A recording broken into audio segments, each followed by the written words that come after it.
November 12th, 1943, 9:47 in the morning. The rain had not stopped for 3 days. Inside a captured American maintenance depot near Tunis, water dripped through holes in the corrugated metal roof. Each drop hit the concrete floor with a sound that seemed too loud in the silence. The air smelled of diesel fuel, burnt rubber, and something else. Something metallic and cold that Conrad Aldrich could not name. It was the smell of defeat. He just did not know it yet. 4 German engineers stood around a steel workbench in the center of the depot. On the workbench sat the transmission assembly from an American M4 Sherman tank. The tank had been captured intact after what the Americans would call a minor engagement. The crew had abandoned it when the engine seized. They left everything behind. Tools, supplies, technical manuals.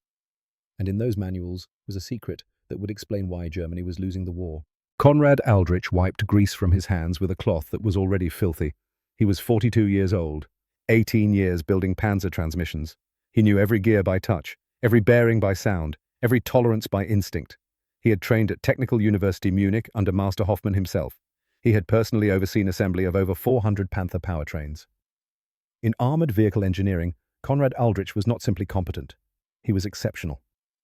Standing in that rain-soaked depot, staring at the American transmission, he felt something he had not experienced in 15 years. Uncertainty. The other 3 men waited, watching. Victor Brenner stood to his left. 55 years old, master craftsman, hands scarred from decades of precision work, eyes sharp and critical. Victor believed in quality above all else, hand-fitted components, individual adjustment, perfection through experience. Victor did not trust mass production. He certainly did not trust American engineering. To Conrad's right stood Lucas Wirth, 29, young engineer, university-trained, quick mind, the kind who asked uncomfortable questions, who challenged assumptions, who wondered if there might be better ways. The older engineers called him arrogant. Conrad called him necessary. Behind them, near the entrance, stood Major Heinrich Dietrich, 38, Wehrmacht liaison officer, not an engineer, a bureaucrat in uniform. His job was simple: observe, report, ensure results. Dietrich had delivered orders 3 days ago. Study the captured Sherman, understand it, find weaknesses, explain why American armored divisions kept advancing despite fielding inferior tanks. Thinner armor, smaller guns, mass-produced by workers with no precision tradition. Yet the Americans kept coming. Field reports made no sense. American tanks broke down at similar rates to German equipment. Expected. Machinery failed, gears wore, bearings seized. Bearings. Nature of mechanical warfare. But American tanks returned to service in days, sometimes hours. German Panthers with similar damage disappeared for weeks, required specialized teams transported from distant depots, teams that might never arrive if Allied aircraft controlled the skies. A damaged transmission could remove a Panther from combat for 3 weeks. A Sherman with the same problem returned in 72 hours. How? That was the question Conrad had been ordered to answer. He reached for the American technical manual, olive drab canvas cover, stained with oil, marked with mud. Someone had used this in the field, recently. Conrad opened to the transmission maintenance section. He expected complexity, detailed procedures, something equal to German technical literature he had studied for 2 decades. What he found made him stop breathing. The American manual did not explain how to repair the transmission. It explained how to throw it away. Conrad stared. Water dripped. Rain drummed on metal. Victor leaned over his shoulder. "What does it say?" Conrad did not answer immediately. He turned pages. First, second, third, 4 pages total. A German manual for Panther transmission repair ran 63 pages. Conrad had memorized most of it. Torque specifications for every fastener. Clearance tolerances for every gear. Procedures for adjusting clutch plates, realigning drive shafts, replacing bearings without damaging housings. The American manual contained none of this. Instead, a diagram. Simple. The transmission shown as a single module, a numbered box. Beside it, a list. Step 1. Remove transmission mounting bolts. Step 2. Lower transmission from hull using hoist. Step 3. Disconnect drive shaft. Step 4. Remove transmission from vehicle. Step 5. Install replacement transmission from supply. Step 6. Reconnect drive shaft. Step 7. Secure mounting bolts. Step 8. Test operation. Total procedure, 2 hours. No specifications for internal adjustment. No calibration procedures. No tolerance measurements. No instructions for disassembling gear trains or inspecting components. The old transmission was not to be repaired in the field.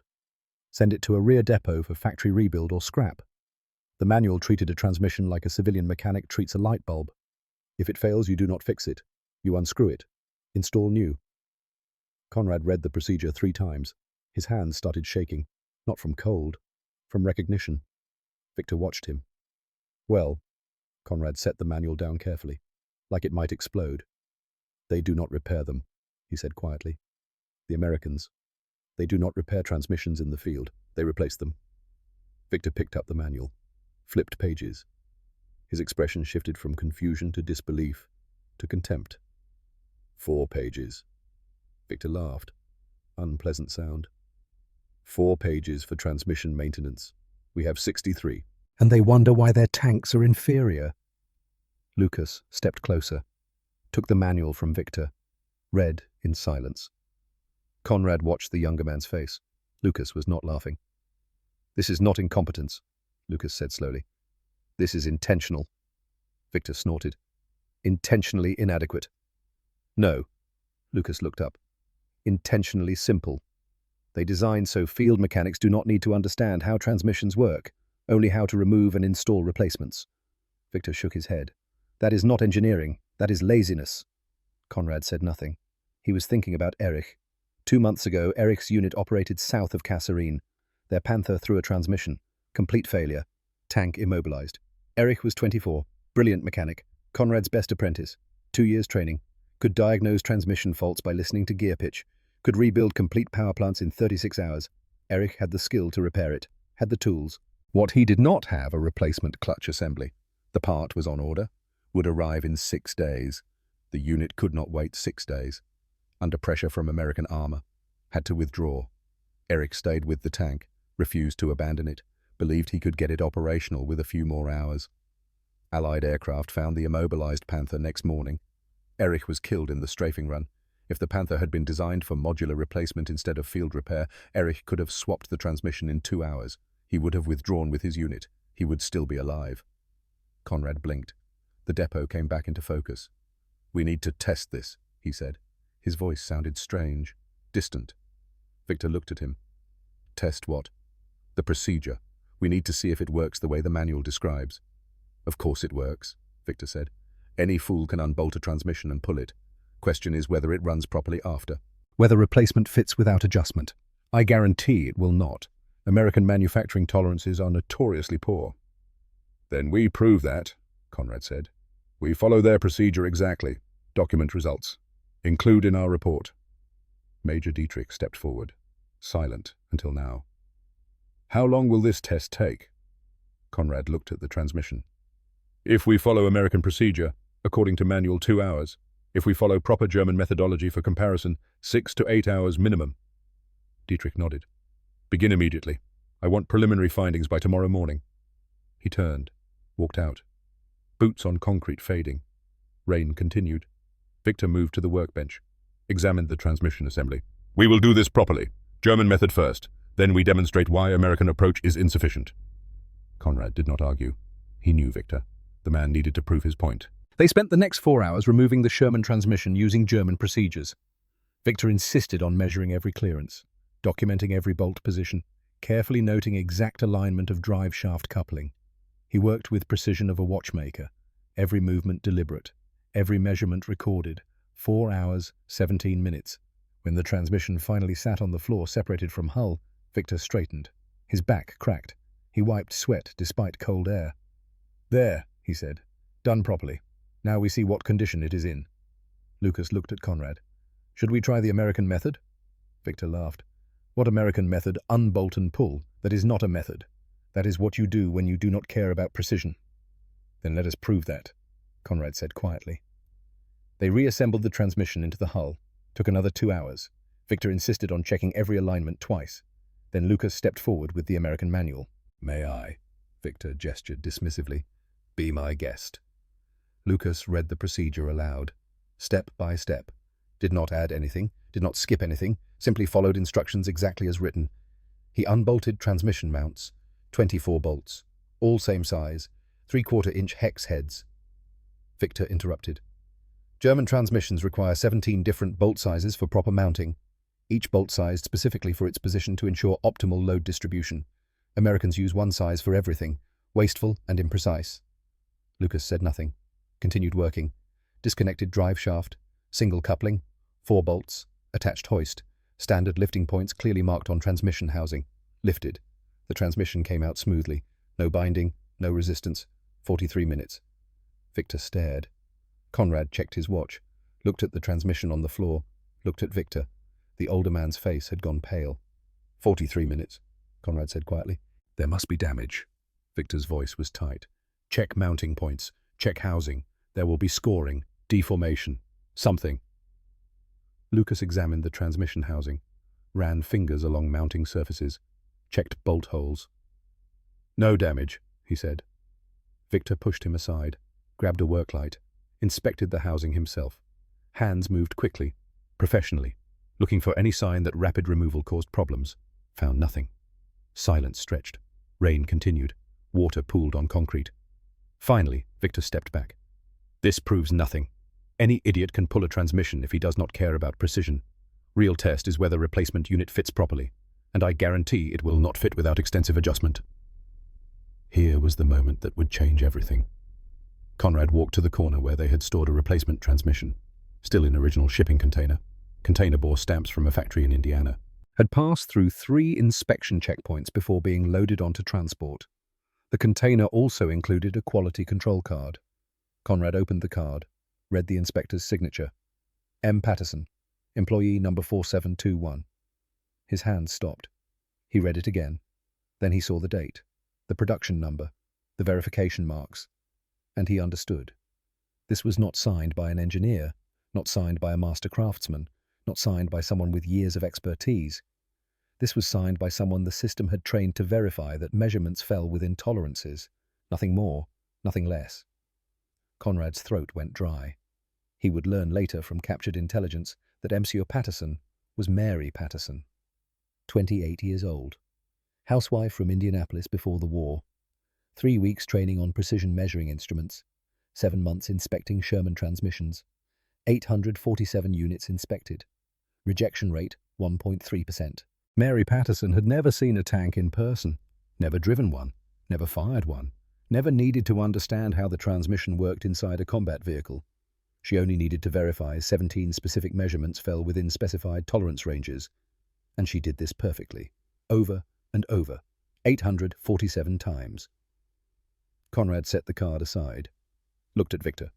"Shall we install it?" Victor's jaw tightened. "Yes, and when it does not fit, we will document exactly why American mass production is inferior to German craftsmanship." They lifted the replacement using the hoist, positioned beneath hull, raised into place, the mounting holes aligned perfectly. Victor grabbed flashlight, checked alignment himself, looking for any gap, any misalignment, any sign that hand-fitting would be required. The bolt holes lined up exactly. Conrad picked up a bolt, 3/4-inch hex head, threaded it through mounting hole, went in smoothly. No resistance. No cross-threading. Tightened. Bolt seated properly. Torque felt correct. Second bolt. Third.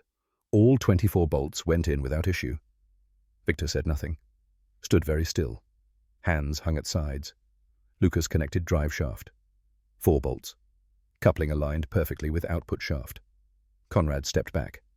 Looked at his watch. 1 hour, 38 minutes, he said, from removal to installation. Victor turned, walked to the other side of the depot, stood with back to the others, shoulders rigid. Conrad understood. He understood exactly what Victor was feeling. They had just witnessed something that contradicted everything they had been taught, everything they believed about quality and precision and craftsmanship. But the revelation was not complete. Not yet. Conrad walked to the workbench, picked up precision calipers, German-made, accurate to 1/1000th of an inch. He approached the installed transmission, measured the position of mounting bolt holes, compared measurements to specifications printed in the American manual. The deviation was less than 3/10,000ths of an inch. He measured again. Different holes, same result. Third time. Could not believe his instruments. Same result. His hands started shaking again. This meant something that was difficult to accept. Any replacement transmission from any American factory would fit this vehicle. Not approximately, not with minor adjustment. Exactly. and if true for transmissions, likely true for everything else. Engine mounts, drive wheels, track assemblies, turret rings, electrical systems, fuel pumps, cooling assemblies.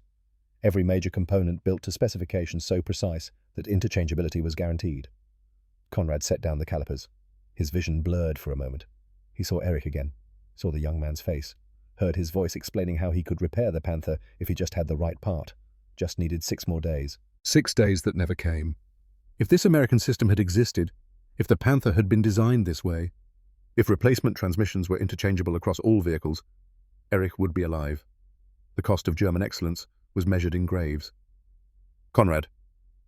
Victor's voice. Quiet. Strained. Conrad looked up. The older man had turned around. His face was different now. The contempt was gone, replaced by something else. Fear. The tolerances, Victor said. How do they maintain these tolerances across multiple factories? Different workers, different equipment. It was the right question. The critical question. And Conrad did not have an answer. Not yet. But he knew where to find it. The rain intensified. The sound on the metal roof grew louder, like drums, like a countdown. Major Dietrich would return tomorrow morning expecting answers. Conrad looked at the Sherman transmission, at the manual, at the quality control card signed by a housewife from Indianapolis. He had just discovered how America would win the war, and he had no idea if anyone would believe him. That afternoon, a prisoner was brought to the depot. Sergeant Dalton Mercer, 39 years old, captured 3 days earlier when his unit was overrun during failed counterattack. Mercer was tall, lean, hands scarred from years of mechanical work, moved with confidence of someone who knew his trade. An interpreter stood between them, young German corporal who lived in Pennsylvania before the war. Conrad gestured for Mercer to sit. The American did, watching carefully. "We are not interrogating you about military matters," Conrad said. Interpreter translated. "We want to ask about your work, your training, how you maintain your vehicles." Mercer looked skeptical but nodded. "What did you do before the war?" "Owned a repair shop," Mercer said through interpreter. "Fixed farm equipment mostly, tractors, combines, some automobiles. And now you work on tanks." "Yes, sir." How long was your training? 8 weeks? Fort Knox? Victor made a dismissive sound. Mercer glanced at him, but said nothing. Conrad continued. "In your unit, how many tanks do you maintain?" 11 Shermans. "Alone?" Mercer shook his head. "I have 2 assistants, but yes, primarily my responsibility." Conrad leaned forward. "When a transmission fails, what do you do?" "Replace it," Mercer said simply. "Pull the bad one. Install new one from supply. Send broken unit to depot. You do not attempt to repair it." "No, sir. Not my job." "Why not?" Mercer looked genuinely confused by the question. "Because that is not what I'm trained for. My job is keep tanks operational, not understand how everything works inside them." Victor could not contain himself. "But you do not truly know your machines," he said, voice rising. Interpreter hesitated before translating. "You cannot diagnose complex problems. You are just a parts changer." Mercer listened, then replied calmly. "That is correct," he said. "I change parts, and my 11 tanks have been operational for 6 months straight. We have had failures, transmission problems, track damage, engine issues, every time I swapped the component and got the tank back in service within hours." He looked directly at Victor. "Before the war, I spent 3 days rebuilding a tractor transmission. Did it myself. Did it right. Customer was happy. But 3 days is 3 days. Here, 3 days means men die. So yes, sir, I just change parts, and men live." Victor's face flushed. He turned away. Conrad asked another question. "What happens when you encounter a problem the manual does not cover?" "I call for someone with more expertise, or I swap the entire assembly, or I improvise within my authority. But honestly, sir, manuals cover most situations. I have yet to find a problem I could not solve using standard procedures." "Do you ever feel limited by your training? Do you wish you understood the systems more deeply?" Mercer considered this. "Sometimes, yes. Would be interesting to know how everything works. But interesting and necessary are different things. I understand what I need to understand to do my job well." He paused, then added something interpreter struggled to translate precisely. "My job is not to be the smartest mechanic. My job is to keep machines running so other men can fight. The system lets me do that. That is enough."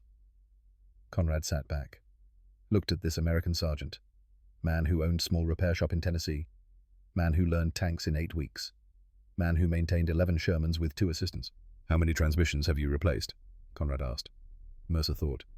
Since we landed in Africa, 14, maybe 15. And how long does each replacement take? 2 hours if everything goes smooth. 3 if we have complications. Complications like what? Hoist breaks, wrong part delivered, bolt threads damaged, things like that. And when you installed these 15 transmissions, did any fail to fit properly? Mercer looked confused again. No, sir. They always fit. That is the point. That is why they are standardized. Victor turned back. Always, every single time. Yes, sir, Mercer said matter-of-factly. I have replaced transmissions from 3 different factories. Indiana, Ohio, Michigan. All of them fit perfectly. No adjustments needed. He said it as if obvious. Expected. Unremarkable. To him it was. To Victor, it was impossible. Except it was not impossible. They had verified it themselves. Measurements proved it. The system worked exactly as designed. Conrad asked one final question.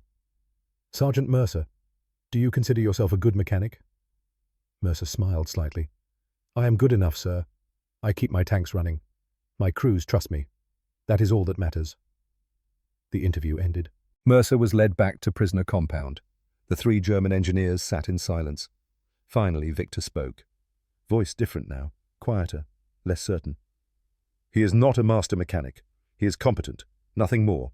And yet he maintains 11 tanks. Successfully. Consistently. Yes, Conrad said. In our system, maintaining 11 Panthers would require a team of specialists. Master mechanics, men with years of training. And even then, availability would be lower because repairs take so much longer. Yes. Victor looked at his hands. Hands that had built precision machinery for 3 decades. Hands that could adjust bearing clearance by feel. Hands that represented expertise Americans did not value. We built a system that requires men like me, Victor said quietly. They built a system that does not. Lucas added gently. And their system works when men like you are not available, when they are dead, or wounded, or overwhelmed by number of vehicles needing attention. Conrad stood, walked to window, looked out at depot yard. In distance captured American vehicles, Shermans, supply trucks, half-tracks, all designed same way, modular, standardized, repairable by anyone with basic training. We need to finish the report, he said. He spent the rest of that day writing. 40 pages, technical specifications, procedure analysis, training methodology, production statistics, supply chain logistics, and conclusions. Conclusions were hardest part. He wrote them anyway. The American approach represents a fundamental shift in industrial warfare philosophy. They have optimized for availability rather than performance, for replaceability rather than repairability, for system resilience rather than individual excellence. This approach has significant implications. American armored units can sustain higher operational tempos because maintenance burden is lower. They can absorb casualties more easily because mechanics are rapidly replaceable. They can operate further from specialized depots because field crews can handle most maintenance tasks. Most critically, their system is scalable in ways ours is not. They can produce mechanics faster than we can. They can produce components faster than we can. They can distribute both mechanics and components more widely than we can. We designed for quality. They designed for quantity and availability. In industrial warfare, availability is quality. Conrad paused, read what he had written. It was true, all of it. He added one more section. Recommendations. 1. Standardize all Panzer components across variants to enable interchangeability. 2. Redesign for modular replacement rather than field repair. 3. Distribute production across multiple facilities. 4. Simplify training to enable rapid mechanic replacement. 5. Create supply systems capable of delivering standardized components to forward units. Implementation timeline, 18 to 24 months minimum. Resource requirements extensive. Would require retooling entire industrial base. Likelihood of implementation during current conflict low. Conclusion. The American system represents best practices for industrial warfare. We have identified these practices too late to implement them. This represents a strategic disadvantage that cannot be overcome through tactical excellence alone. He set down his pen. Victor and Lucas read the report in silence. You are recommending we abandon everything we built our reputation on, Victor said. I am recommending we acknowledge reality, Conrad replied. But I am also acknowledging that we cannot implement these recommendations. Not now, not during active warfare. We are locked into our system, for better or worse. He gathered the pages. Major Dietrich will submit this to High Command tomorrow. They will read it. They will understand implications. And then they will do nothing because there is nothing they can do. Then why write it? Lucas asked. Conrad looked at the younger man. Because someone needs to understand what is happening. Why we are losing battles we should win. Why American tanks keep coming back. Why our superior engineering is not producing superior results. He placed the report in a folder. And because someday after this war ends, someone will need to rebuild. They will need to know what works, what does not, what we learned too late. The three men left the depot as sun set. Tomorrow they would continue documenting American equipment, recording procedures, gathering data. But the essential truth was already clear. Germany had built masterpieces, America had built systems, and systems were winning. Major Dietrich collected the report at dawn. He did not read it in front of them, simply placed the folder under his arm, nodded once, left. Boots echoed on concrete. Then silence. Conrad stood at the workbench, the Sherman transmission still there. Still sitting exactly where they had installed it 4 days ago. Monument to everything they had learned, everything they could not change. Victor had not spoken since yesterday evening. Sat on a stool in corner cleaning tools already clean. Same motions over and over. Polish the wrench, inspect the socket, wipe the caliper. His hands needed something to do. Lucas organized documents into folders, making order from chaos, what young engineers did when they felt helpless. How long before we hear back? Lucas asked. Conrad shrugged. Days, weeks, perhaps never. They have to respond, Lucas said. The implications are too significant to ignore. Victor laughed. Bitter sound. They will respond. They will say thank you for excellent analysis. They will file it somewhere, and nothing will change. You do not know that, Lucas protested. I know bureaucracy, Victor said. Set down wrench he had been polishing. I know how institutions work. This report tells them they need to rebuild their entire industrial system in middle of a war they are losing. What do you think they will do with that information? Conrad said nothing. Victor was right. They all knew it. 2 weeks passed. They continued their work, examined more American equipment, documented procedures, wrote technical analyses. But urgency was gone, going through motions now. At night, Conrad lay awake in his quarters, thought about Erich, about all the other young mechanics who had died because tanks could not be repaired quickly enough, because replacement parts took too long, because system required expertise that was not available when needed. He thought about Mary Patterson in Indianapolis, woman he would never meet, woman who inspected 847 transmissions with 1.3% rejection rate, woman who represented everything German system was not, replaceable, scalable, sufficient. Late November morning. Cold. Major Dietrich returned to the depot, face carefully neutral. High Command has reviewed your report, he said. The three engineers waited. They found your analysis thorough and accurate. Your conclusions are sound. Your recommendations are noted. Silence. And, Conrad prompted, and no action will be taken at this time. Victor made that sound again. Not quite laugh. Not quite groan. Dietrich continued. The challenges you identified are acknowledged. However, implementation of your recommendations would require resources and time that are not available. Decision has been made to continue with current production and maintenance methodologies. So we do nothing, Conrad said flatly. We continue to fight with systems we have, Dietrich corrected. We optimize what we can. We adapt where possible, but we do not attempt to rebuild our industrial base while actively engaged in combat operations. He pulled an envelope from his coat, handed it to Conrad. Your report will be archived. It has been designated as significant technical intelligence document. It will be preserved for post-war analysis. Post-war analysis, as if war's outcome was already decided. Dietrich left without further comment. Conrad opened the envelope. Inside was single page, acknowledgement of receipt, stamp indicating report had been classified and filed, notation that copies distributed to relevant departments. That was all.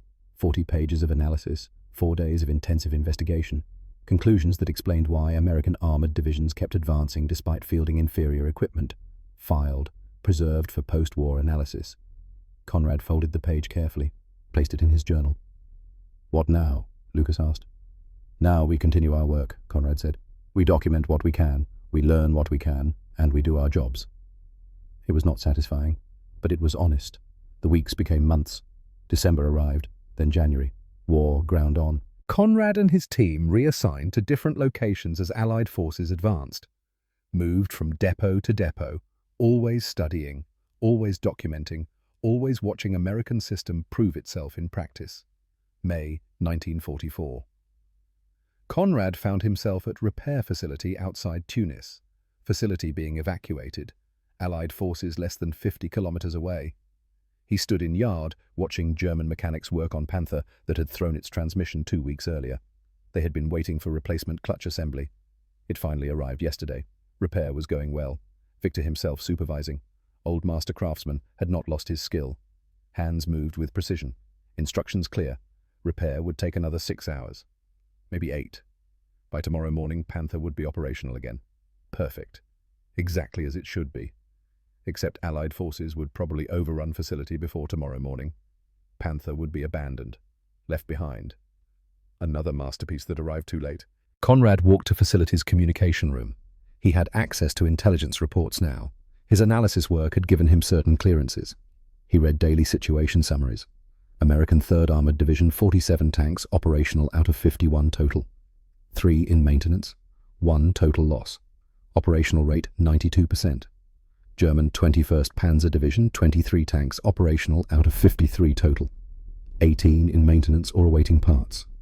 12 total losses. Operational rate 43%. Numbers told the story his report had explained. American tanks broke down at similar rates to German tanks. But American tanks returned to service faster, much faster, which meant American units maintained higher availability, which meant they could sustain offensive operations longer. Quality did not matter if tank was not available to fight. Conrad set down the reports, thought about writing an update to his original analysis, adding 6 months of field observations, quantifying operational impact with real-world data. Then he realized there was no point. Conclusions would be same, recommendations would be same, response would be same. Thank you for excellent analysis. Filed. August 1944. Conrad sat in temporary office in depot that would probably be abandoned within the week. He was alone. Victor and Lucas reassigned to different units. Team split up. He pulled out his journal. Had been keeping notes since November 1943. Observations, reflections, data, opened to blank page, began to write. August 15, 1944. 9 months since I first opened the American manual. 9 months since I understood what we were facing. Victor was right. German engineering is superior. Our tolerance is tighter. Our materials better. Our craftsmen more skilled. Lucas was right. American system is unstoppable. Their logistics better. Their training faster. Their availability higher. Both men were correct. But correctness does not win wars. We asked the wrong question. We asked, which tank is best? They asked, how do we keep most tanks operational? These questions seem similar. They are not. We designed for excellence. They designed for continuity. Excellence requires perfect conditions. Continuity functions in chaos. War is chaos. Eric died because our system required expertise that was not available when he needed it. But we did not design for replacement. We designed for perfection. And perfection that arrives too late is worthless. I understand this now. Completely. Painfully. Understanding changes nothing. We are locked into our system. Our factories tooled for our designs. Our mechanics trained in our methods. Our supply chains built for our components. Changing would require stopping, retooling, retraining, rebuilding. We do not have time to stop, so we continue, building masterpieces, requiring masters, losing. He paused, pen hovering over paper, then wrote something he had not planned to write. If I could speak to Eric now, I would tell him this. Your death was not your fault. Your skill was extraordinary. Your dedication absolute. Your understanding complete. But the system failed you. The system required you to be irreplaceable. And when you were gone, everything you knew was lost. The Americans built a different system, one that does not require heroes, one that functions with ordinary people doing ordinary work following extraordinary procedures. That is the lesson I learned too late to save you. I am sorry. Conrad set down pen. Closed journal. Outside he could hear vehicles being loaded for evacuation, depot being abandoned. War continued. Conrad survived.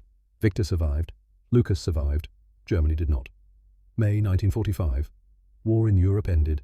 Conrad returned to what remained of his home in Bavaria. City bombed. Apartment building partially destroyed. Workshop rubble. No job. No prospects. No clear future. What he had was expertise. 18 years building precision machinery, and 40-page report explaining why that expertise had not been enough. 1947. Someone found his report in archives, declassified, distributed to American military logistics schools. Conrad received letter informing him his analysis was now required reading at Fort Lee, Virginia. American officers studied his conclusions as examples of effective technical intelligence. He did not know how to feel about that. 1951. Conrad hired as consultant by Volkswagen. Company rebuilding. Needed someone who understood both traditional German manufacturing and modern American methods. Conrad understood both. He began implementing same principles he had documented in 1943. Standardized components, modular assembly, simplified training, process-driven quality control. The irony was not lost on him. Rebuilding German industry using American principles he had identified as superior 8 years earlier.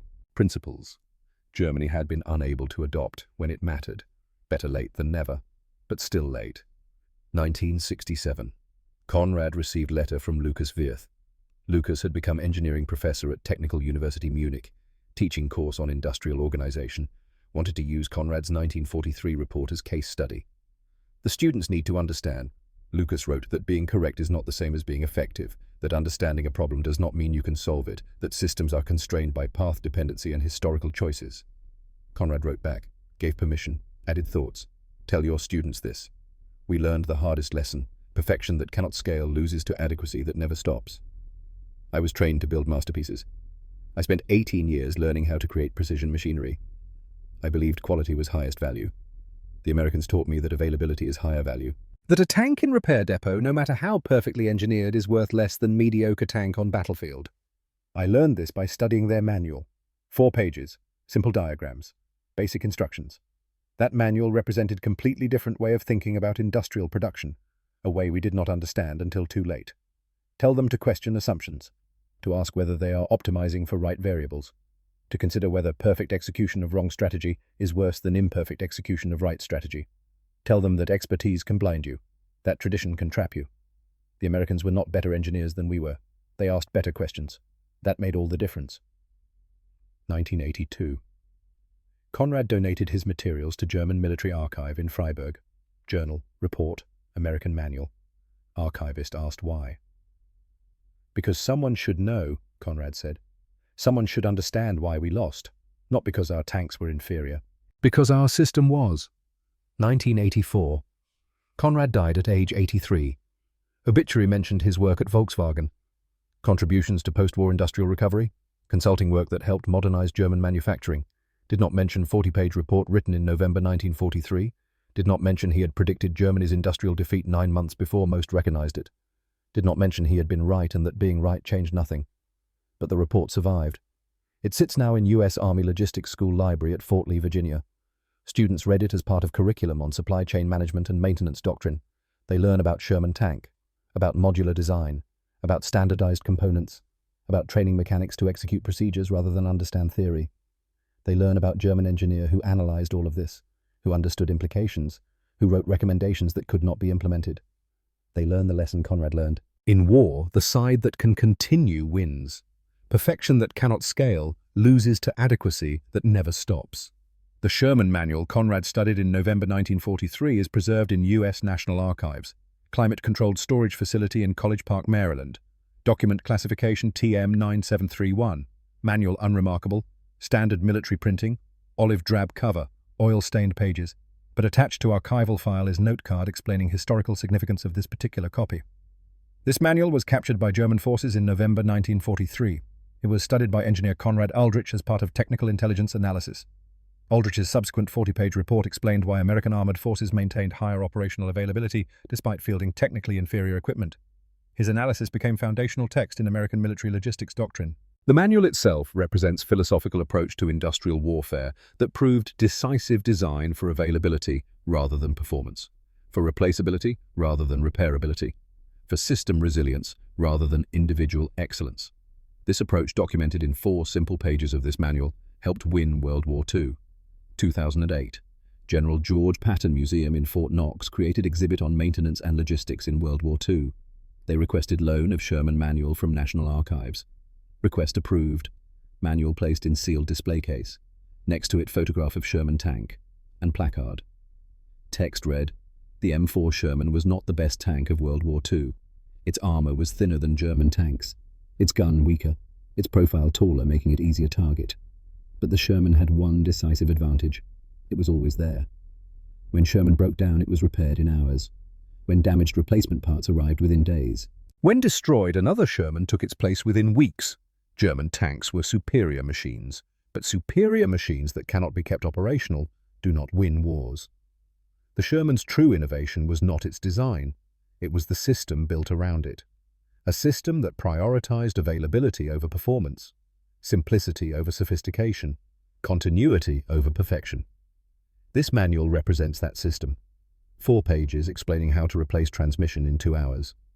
German manuals for equivalent repairs ran 60 pages and required master craftsmen. This difference, 4 pages versus 62 hours versus 2 days, anyone versus experts, this difference won the Industrial War. Systems beat masterpieces. Availability beats performance. Good enough on time beats perfect too late. These lessons learned at great cost remain relevant today. The exhibit still runs. Visitors stand in front of display case. Reading placard. Looking at manual. Most spend 2 minutes. Take photo. Move on. Some stand longer. Those who have built things, who have managed systems, who have struggled with the tension between perfection and availability. They understand what Conrad understood. They see the 4-page manual and recognize it for what it is. Not a maintenance document. A philosophy. A way of thinking about how to build things that must work when everything else fails. A lesson written in grease-stained pages and simple diagrams. A lesson that cost millions of lives to learn. A lesson that remains true today. In war, functioning is everything. Build systems that work when nothing else does. That is the legacy of the manual. That is what Conrad understood. That is what survives.